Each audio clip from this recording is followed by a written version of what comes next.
দেখো অনেক দিন পর আমি রান্না শুরু করলাম। মা নেই, মা চলে গেছে। আমাদের রান্না বান্না সব বন্ধ ছিল এতদিন, তো আবার নতুন করে বাঁচার চেষ্টা করছি। মা ছাড়া বিলকুল ভালো লাগছে না বাড়িতে। আস্তে আস্তে বাড়িতে লোক কম হতেই গেল।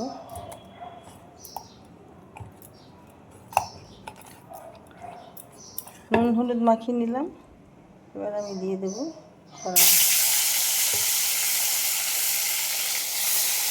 আমাদের কাজকর্ম সব মিটে গেছে, এই জন্য আজ থেকে আবার রান্না করছি। আমি এর মধ্যে খুব কড়া করে ভাজবো না, কালো জিরে দিয়ে দিলাম, আর দিয়ে দেবো বেগুন,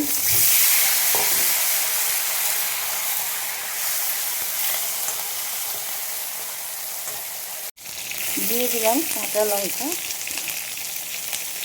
পরিমাণ বুঝে নুনটা দিয়ে দিলাম, হলুদ দিয়ে দিলাম, একটু মিষ্টি দিয়ে দেবো।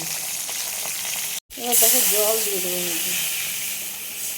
ঝোলটা ঘন হবে না, ঝোলটা পাতলা হবে।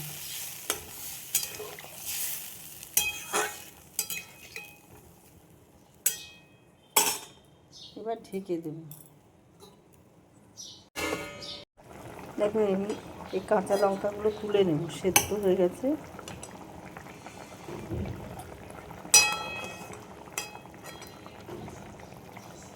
যে যতটা ঝাল খাবে সেই বুঝে করবে। এইগুলো এর মধ্যে ভেঙে নেব, এইভাবে ভেঙে ঝোলের মধ্যে দিয়ে দেবো।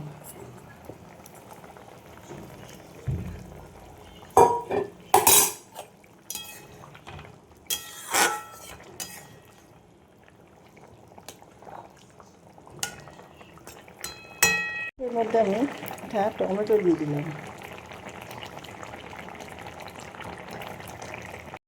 ঝোলটা রেডি হয়ে গেছে। তোমরা এর মধ্যে ধনে পাতাও দিতে পারো। আমি ঝোলটা নামিয়ে ফেলবো। ধনে পাতা আমার কাছে নেই, ধনে পাতা দিলে আর একটু টেস্ট ভালো হতো। আমি এটা নামিয়ে ফেলছি।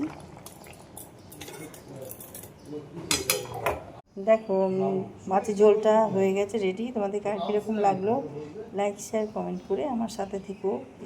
ইউটিউব থেকে যারা দেখছো আমার চ্যানেলটা সাবস্ক্রাইব করে দিও। ভিডিওটা এখানেই শেষ করছি। সবাই ভালো থেকো। Thank you.